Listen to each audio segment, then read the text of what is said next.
पुरस्कृत करने की कृपा करें।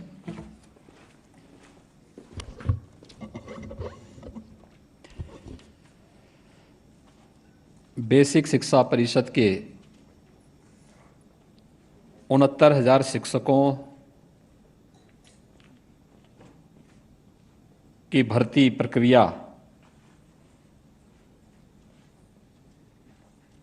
में आज चौसेस 6,696 शिक्षकों की नियुक्ति का ये समारोह है। इस समारोह में मेरे साथ यहाँ पर उपस्थित मेरे वरिष्ठ सहयोगी उप मुख्यमंत्री डॉक्टर दिनेश शर्मा जी, बेसिक शिक्षा विभाग के मंत्री डॉक्टर सतीश चंद्र द्विवेदी जी, प्रमुख सचिव बेसिक शिक्षा श्री दीपक कुमार जी, सचिव बेसिक शिक्षा श्रीमती अनामिका सिंह जी, महानिदेशक बेसिक शिक्षा श्री विजय किरण आनंद जी, बेसिक शिक्षा परिषद से जुड़े हुए सभी अधिकारीगण, प्रदेश के विभिन्न जनपदों में उपस्थित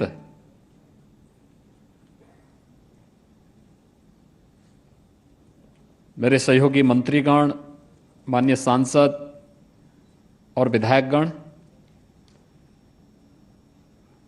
और जिनके लिए आज का इस समारोह आयोजित किया गया है, नवनियुक्त सभी शिक्षक भाइयों बहनों, मैं सबसे पहले आप सबको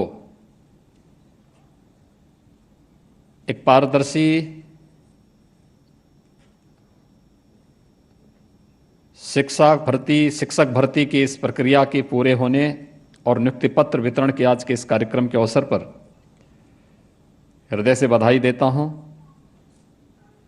और इस पूरी प्रक्रिया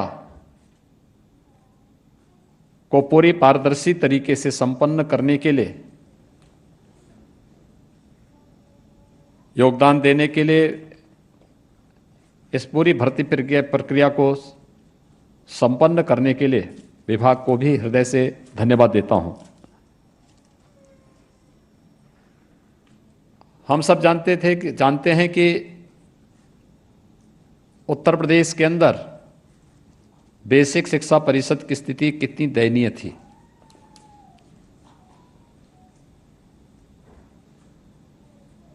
एक 1,35,000 से अधिक बेसिक शिक्षा परिषद के विद्यालय पूरे प्रदेश में थे, लेकिन उन विद्यालयों की स्थिति अत्यंत दयनीय थी।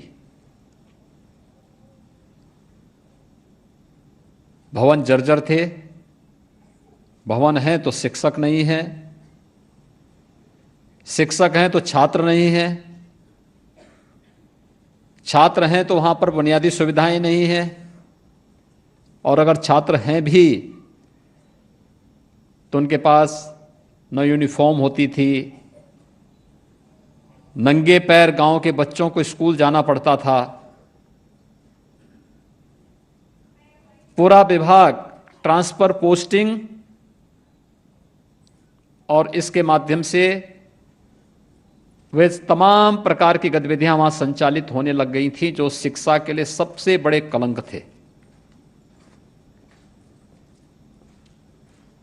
पारदर्शी भर्ती की प्रक्रिया न होने के कारण न्यायालय को भी इसको बार बार स्टे करना पड़ा था,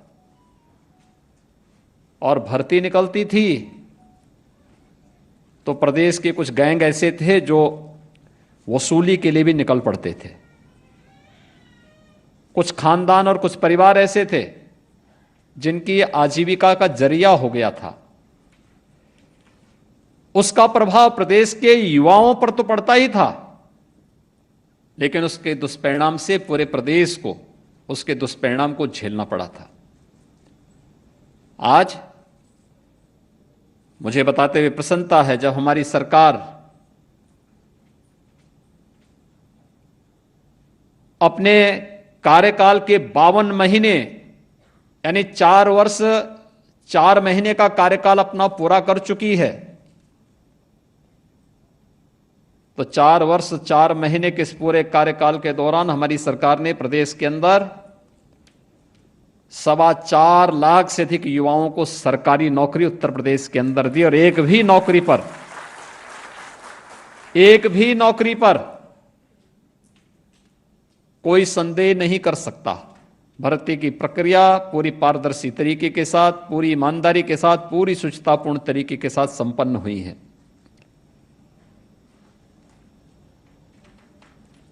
ईमानदारी और शुचितापूर्ण तरीके से भर्ती की प्रक्रिया का संपन्न होना आप जैसे युवाओं को भी अपने लक्ष्य को प्राप्त करने में मददगार साबित हुआ है। आज वही कारण है कि बुरा उन लोगों को लगेगा जिन लोगों की अवैध कमाई का जरिया बंद हो गया है। कोई भर्ती निकलती थी, वे झोला लेकर के निकल पड़ते थे वसूली में, लेकिन आज उन्हें मालूम है कि झोला लेके निकलेंगे तो हमारी एजेंसियां भी उसके लिए सतर्क हैं, और हमने जेलें भी खाली करवाई हैं, काफी इसीलिए खाली करवाई हैं जिससे ऐसे लोगों को जो प्रदेश के नौजवानों के साथ खिलवाड़ करते थे, भर्ती की प्रक्रिया को कलंकित करते थे, उन सब के खिलाफ कठोरतापूर्वक कार्रवाई की गई और परिणाम सामने है। आज हम बड़ी से बड़ी परीक्षाएं भी संपन्न कराते हैं, तिनका भी नहीं हिलता। अभी हम एक परीक्षा कराने जा रहे हैं, आपको मालूम है उसमें कितने एप्लीकेंट हैं? उसमें आवेदकों की संख्या है 30 लाख।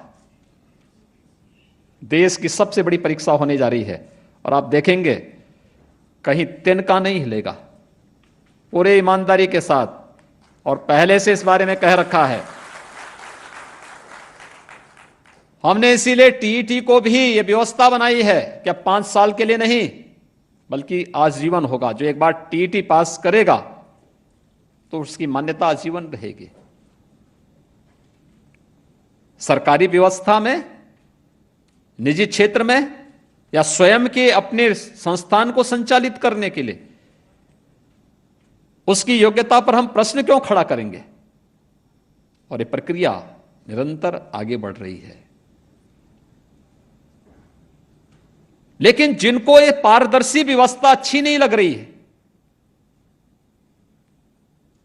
वे लोग कुछ तो करेंगे, कुछ तो बोलेंगे, और उनका कुछ बोलने के बाद वे लोग फिर कहीं ना कहीं, क्योंकि चाहते ही नहीं कि कुछ अच्छा हो, ईमानदार प्रयास हो, व्यवस्था पारदर्शी बने, योग्यता के अनुसार लोगों को अवसर मिले, आरक्षण के नियमों का पालन हो, वह एक गैंग नहीं चाहता था। लेकिन जब सरकार ने इसको लागू किया तो उनको बुरा लगना स्वाभाविक है। ठीक कहा बेसिक शिक्षा मंत्री ने कि चोर की दाढ़ी में तिनका। वह हम लोगों ने तो एक ही बात कही कि जो युवाओं के भविष्य के साथ खिलवाड़ करेगा वो तय कर लें कि उनको खिलवाड़ करना है और खिलवाड़ करके अपनी प्रॉपर्टी को जब्त करवाना है, कि पारदर्शी ईमानदार प्रक्रिया को आगे बढ़ाने के लिए योगदान देना है। क्योंकि इस पर प्रदेश की पूरी व्यवस्था टिकी हुई है। याद करिए, बेसिक शिक्षा परिषद का हमारा वार्षिक बजट है 53,000 करोड़ रुपए से अधिक का। याद करिए, 53,000 करोड़ रुपए से अधिक राशि हम केवल बेसिक शिक्षा परिषद पे खर्च करते हैं। इतनी बड़ी धनराशि एक वर्ष में खर्च होती है, तो आखिर उसका लाभ प्रदेशवासियों को मिलना चाहिए कि नहीं मिलना चाहिए? प्रदेश की 24 करोड़ जनता को उसका लाभ मिलना चाहिए कि नहीं मिलना चाहिए? और ये लाभ इस रूप में मिलना चाहिए कि हमारे बेसिक शिक्षा परिषद के स्कूल भी किसी पब्लिक स्कूल और किसी कॉन्वेंट स्कूल का मुकाबला करते हुए दिखाई दें, और यह महत्तर जिम्मेदारी आपके ऊपर है। जो लोग ये चाहते थे अपने बच्चों को तो स्वयं या स्वयं भी कोई ऑस्ट्रेलिया भेजता था, कोई इंग्लैंड भेजता है, कोई और जगह भेजता है, लेकिन गरीब का बच्चा ना पढ़ पाए इसलिए वे सभी स्कूल जर्जर करके छोड़ दिए थे। 1,35,000 विद्यालय बेसिक शिक्षा परिषद के जर्जर हैं, कोई पुरसा हाल नहीं। आखिर सरकार 2017 के पहले भी तो रही होंगी, क्या कर रहे थे लोग? बजट वही खर्च होता था, पैसा खर्च होता था, वेतन भी निकलता था, भवन के नाम पे भी पैसा जाता था, लेकिन विद्यालय जर्जर हैं। भवनों में बड़े बड़े पेड़ उगे हुए हैं, वो पीपल का पेड़ और बरगद का पेड़ कहीं जमीन पे नहीं दिखता था, विद्यालय के भवनों पे जरूर दिखाई देते थे। लेकिन ऑपरेशन कायाकल्प मार्च 2017 में हम लोगों ने ऑपरेशन कायाकल्प प्रारंभ किया था। हर एक विद्यालय के लिए सभी जनप्रतिनिधियों का आह्वान किया गया। पुरातन छात्र परिषद का गठन करके सभी बेसिक शिक्षा परिषद से कहा गया कि भाई जितने छात्र हैं वह यूपी के हैं, अगर नौकरशाही में हैं, जनप्रतिनिधि हैं, व्यवसाय में हैं, सब बेसिक शिक्षा परिषद से जुड़े हुए हैं। मैं स्वयं बेसिक शिक्षा परिषद के स्कूल में पढ़ा हूं, तो कैसे हम कह सकते हैं कि कोई इसमें योगदान नहीं देगा? मैंने कहा हर व्यक्ति एक एक विद्यालय गोद ले। लोगों ने कहा गोद लेके क्या करेंगे?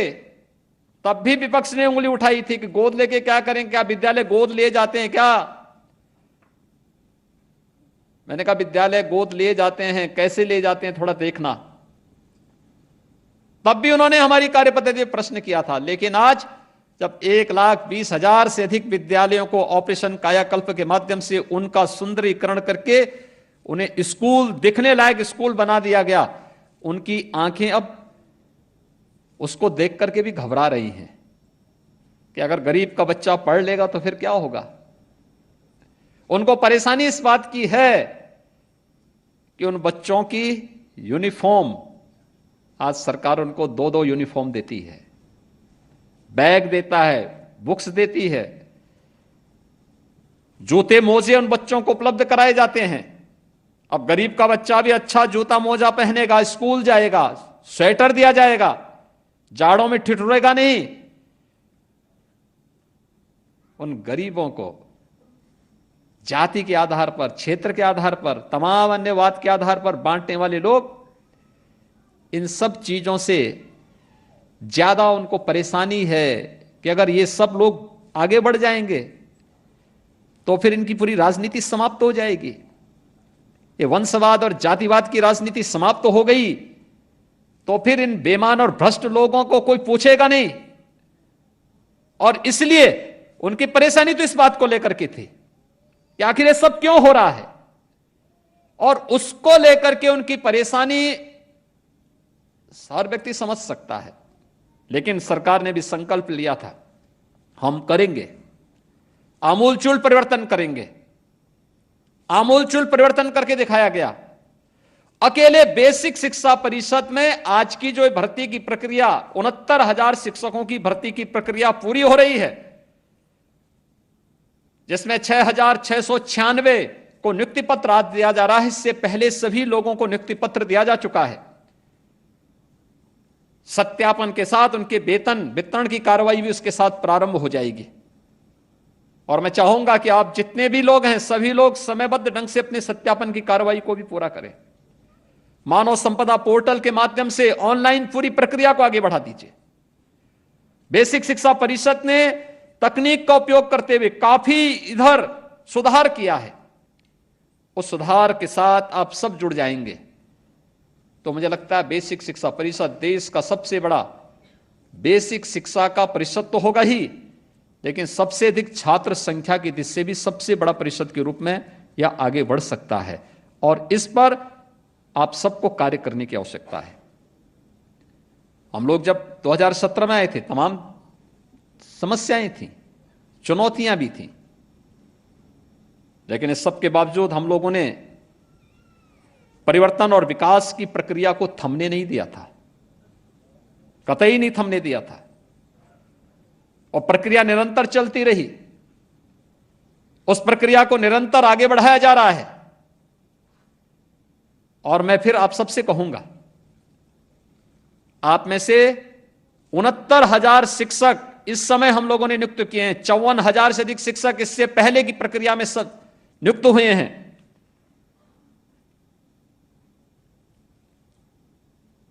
पिछले 15-16 महीनों का जो समय है पूरे देश और दुनिया के लिए अत्यंत संकटग्रस्त रहा है। बेसिक शिक्षा परिषद में या माध्यमिक शिक्षा परिषद में बच्चों को फिजिकली क्लासरूम में बुलाने में कठिनाई हो रही है। ऑनलाइन की प्रक्रिया के साथ जोड़ने का एक प्रयास तो हुआ, लेकिन उसमें भी अपनी समस्याएं हैं।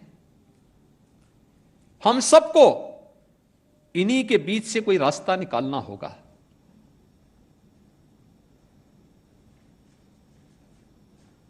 अब सोचिए कि 1,20,000 शिक्षकों की नियुक्ति केवल बेसिक शिक्षा परिषद में हुई है।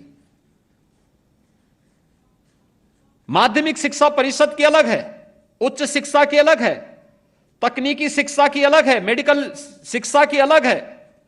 अगर इन सभी शिक्षाओं के उसको हम एक साथ जोड़ लें तो अकेले शिक्षा विभाग में ही हम लोगों ने 1.5 लाख से अधिक शिक्षकों की तैनाती की है विगत 4.5 वर्ष के दौरान। 1.5 लाख से अधिक शिक्षकों की भर्ती केवल शिक्षा से जुड़े हुए विभागों में उत्तर प्रदेश के अंदर हुई है। और लगभग 4.5 लाख भर्ती की प्रक्रिया की दिशा में हम तेजी के साथ आगे बढ़ रहे हैं। यही नहीं, प्रदेश के अंदर सुरक्षा का एक बेहतर वातावरण भी दिया गया है। शिक्षा हमारे लिए मूल था, महत्वपूर्ण था। शिक्षा के बगैर हम किसी प्रकार की परिवर्तन की उम्मीद नहीं कर सकते।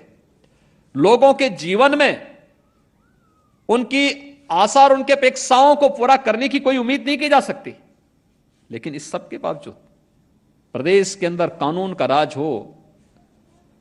एक कानून के राज से बहुत सारे लोग घबराते हैं, क्योंकि कानून के राज में होती है तो अवैध संपत्ति अर्जित करने वाले, प्रदेश के अंदर सत्ता के शागिर्द बन करके गरीबों की, व्यापारियों की प्रॉपर्टी को कब्जा करने वाले, सरकारी धन को जबरन आहरित करने वाले, इन सब लोगों की प्रॉपर्टी भी जब्त हो रही है। लोग घबरा रहे हैं, क्योंकि पहले तो बोलते ही थे हम लोग, लेकिन जब हमने कार्रवाई प्रारंभ की 1,500 करोड़ रुपए से अधिक की ऐसी संपत्ति हमने जब्त की है, तो फिर परेशानी होने लग गई उन लोगों को जिनके गैंग संचालित होते थे। परेशान हो गए लोग। ये कानून का राज प्रदेश में निवेश को आगे बढ़ाने में मदद किया है। प्रदेश लगभग 4 लाख करोड़ रुपए से अधिक का निवेश इस दौरान प्रदेश के अंदर होता है। ये केवल निवेश नहीं, ये प्रदेश के अंदर रोजगार के सृजन का भी एक माध्यम बना है। 1,61,00,000 से अधिक नौजवानों को केवल इस क्षेत्र में निवेश के माध्यम से हम लोगों ने रोजगार उपलब्ध करवाया है। और प्रदेश तो पहले से बहुत समृद्ध रहा है इस दृष्टि की सूक्ष्म लघु मध्यम उद्यम क्षेत्र में उत्तर प्रदेश की अपनी उपलब्धियां थी। उत्तर प्रदेश के हमारे पूर्वज बहुत दूरदर्शी थे और उनकी दूरदर्शिता का परिणाम क्या था कि एमएसएमई सेक्टर में प्रदेश के अंदर जो क्लस्टर बने हुए थे अलग अलग जनपदों में, जैसे हम लोगों ने एक जनपद एक उत्पाद के माध्यम से आगे बढ़ाने का कार्य किया, तो एक जनपद एक उत्पाद की इस कार्रवाई को आगे बढ़ाते हुए जब प्रदेश सरकार ने इस प्रक्रिया को तेजी के साथ आगे बढ़ाया तो उसका परिणाम क्या रहा? प्रदेश तेजी के साथ आगे बढ़ा और उसमें हम लोगों ने स्वरोजगार की संभावनाओं को भी आगे बढ़ाया। 60 लाख से अधिक युवाओं को, हस्तशिल्पियों को, कारीगरों को इसके साथ जुड़ने का अवसर प्राप्त हुआ। सबसे बड़ी आबादी का राज्य, लेकिन जब देश के अंदर सर्वे होता है तो सबसे कम बेरोजगारी वाला राज्य भी उत्तर प्रदेश है। इच्छा शक्ति होनी चाहिए कार्य करने की। आदरणीय प्रधानमंत्री जी बार बार इन्हीं सब बातों को लेकर के जब देश का मार्गदर्शन करते हैं, यही उत्तर प्रदेश है 2017 के पहले हर एक क्षेत्र में पीछे होता था, सब में हर एक में मामले में पीछे होता था, आबादी में सबसे अधिक, लेकिन केंद्र सरकार की योजनाओं को लेकर के या किसी भी अन्य प्रोग्राम में उत्तर प्रदेश सबसे पीछे होता था। लेकिन भाइयों बहनों, अब पिछले 4-4.25 वर्ष के अंदर जो कार्य हुए हैं, उत्तर प्रदेश देश के अंदर हर योजना में आज नंबर 1 या नंबर 2 की लड़ाई लड़ता है, आगे बढ़कर के दिखाई देता है। कोरोना प्रबंधन आपके सामने है। कार्य करने की इच्छा शक्ति होनी चाहिए और मैं आप सबसे ही अपील करूंगा, ये जो 69,000 शिक्षक भर्ती की प्रक्रिया पूरी आज हमारी संपन्न हो रही है और इससे पहले 54,000 की बेसिक शिक्षा परिषद की भर्ती की प्रक्रिया संपन्न हुई है।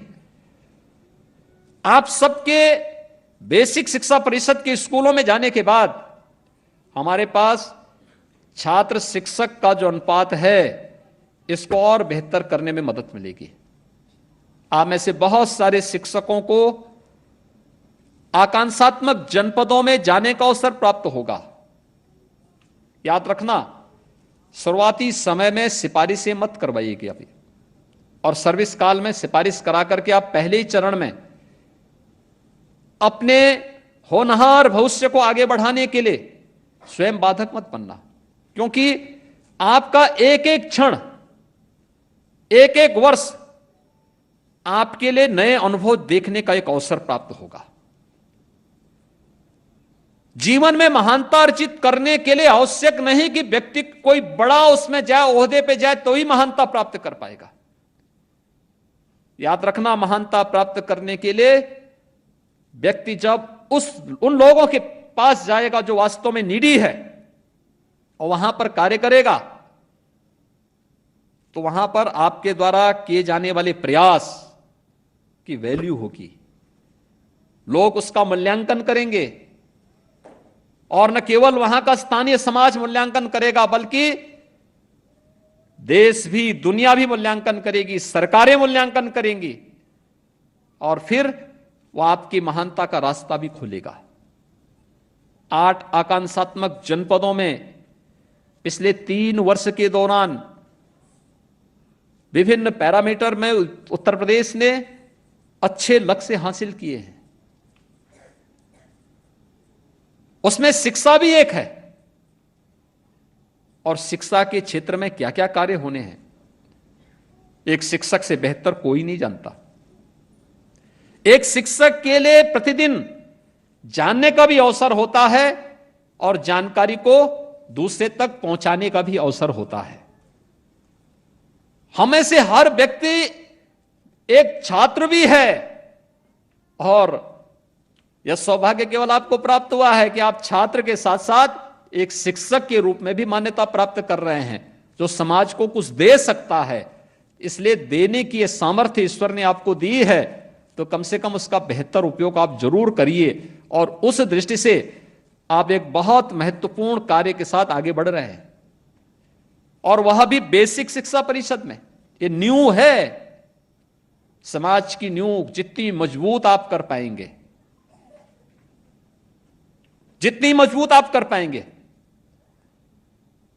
राष्ट्र एक समृद्धशाली बने, सशक्त बने, उस पर बनने वाला यह भवन उतना ही समर्थ और शक्तिशाली होगा। और यह महत्तर जिम्मेदारी आप सबको निभानी है। उस जिम्मेदारी के लिए आपका आह्वान करते हुए आपसे मैं एक ही अपील करूंगा कि अगर एक ईमानदारी पूर्ण तरीके से पारदर्शी और सुष्ठुपूर्ण भर्ती की प्रक्रिया का पाठ बने हैं, किसी को भी सिफारिश नहीं करानी पड़ी होगी, किसी से नहीं, सिफारिश की कोई आवश्यकता ही नहीं। रिजर्वेशन के नियमों का पूरा पालन किया गया, हर एक स्तर पर इसका पालन करने का कार्य हुआ,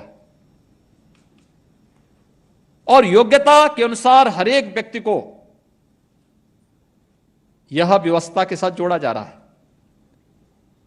जब सरकार इतनी पारदर्शी व्यवस्था आपको दे रही है, तो सरकार आपसे उम्मीद भी करती है कि जितनी ईमानदारी सरकार ने आपके प्रति दिखाई है उतनी ईमानदारी आप भी समाज के प्रति जरूर दिखाएंगे, क्योंकि समाज का ऋण हमारे ऊपर है, हम सब के ऊपर हैं। हम जितने भी लोग शासन की व्यवस्था के साथ जुड़े हैं, प्रशासनिक व्यवस्था के साथ जुड़े हुए हैं, अपने समाज के इस ऋण से उऋण होने के लिए हमारे पास एक ही माध्यम है, अहरनिश प्रयास, पूरा परिश्रम करना और प्रत्येक नागरिक के जीवन में खुशहाली लाने का भरपूर प्रयास करना।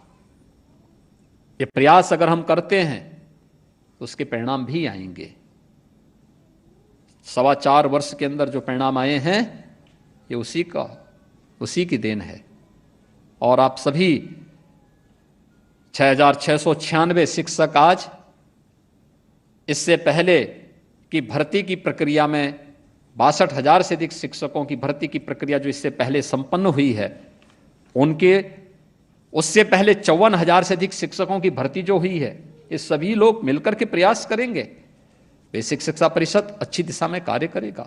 आज आप देखेंगे ऑपरेशन कायाकल्प से हर एक विद्यालय में रंगाई पुताई उसकी अच्छी हुई है, उसकी फर्श बन गई है, बाउंड्री वॉल बन चुकी है, खेल का मैदान वहां बनाया जा रहा है, कुछ विद्यालयों में ओपन जिम भी बनाए गए हैं, बालक और बालिकाओं के लिए अलग अलग टॉयलेट बनाए जा चुके हैं,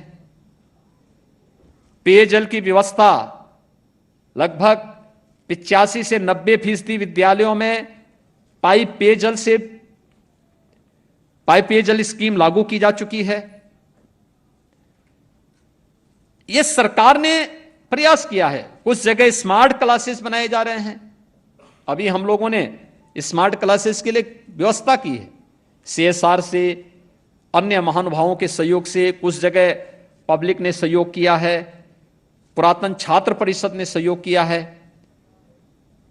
उन सबसे भी कहा जा रहा है स्मार्ट क्लास भी दीजिए और हम वहां तक लेके जाएं, क्योंकि बेसिक शिक्षा परिषद में हम इस चीज को देखेंगे कि आपके पास उस तबके के बच्चे आते हैं जिस तबके के बच्चों के लिए सामान्य परिस्थिति में उसके घर में इस प्रकार का वातावरण नहीं होता कि वहां पे लोग पढ़ाई लिखाई के प्रति, बच्चों को आगे बढ़ाने के प्रति बहुत जागरूक हों।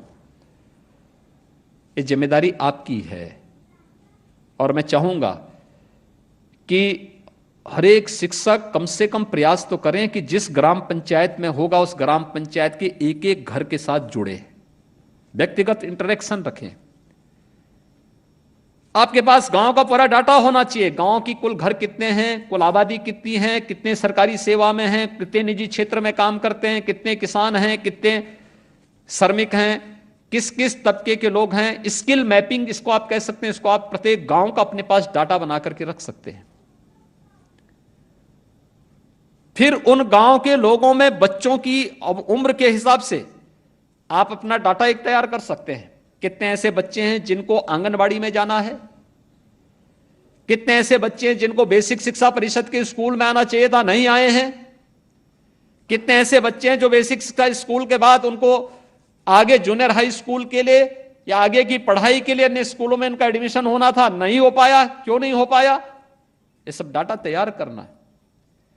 फिर ग्राम पंचायत के साथ बैठना, जो प्रबंध समिति होगी आपके विद्यालय की, उनके साथ बैठना और बैठ करके तय करना कि ये बच्चे इतने स्कूल नहीं जा रहे हैं, इन बच्चों को स्कूल भेजने की व्यवस्था होनी चाहिए। किसी परिवार के पास ये व्यवस्था नहीं तो गांव के किसी व्यक्ति को तैयार करना कि भाई जैसे इस विद्यालय की कायाकल्प की गई है गोद लेकर के, वैसे इस बच्चे को गोद लेकर के इस बच्चे को स्कूल भेजो, इसकी कॉफी किताब की व्यवस्था, इसकी फीस की व्यवस्था, इसको अच्छी पढ़ाई की व्यवस्था हो सके। और जिन्हें बेसिक शिक्षा परिषद के स्कूल में आना है उन सब बच्चों का डाटा अलग से तैयार करिए। स्कूल चलो अभियान के अंतर्गत उन सभी बच्चों का बेसिक शिक्षा परिषद के स्कूल में उनकी नामांकन करवाना, स्कूल में उनको समय पे यूनिफॉर्म मिल सके, बैग बुक्स मिल सके, जूते मोजे स्वेटर, ये सारी सुविधाएं उन्हें मिल सके, इसकी चिंता करना। और फिर अक्षर ज्ञान उन सबको कराना।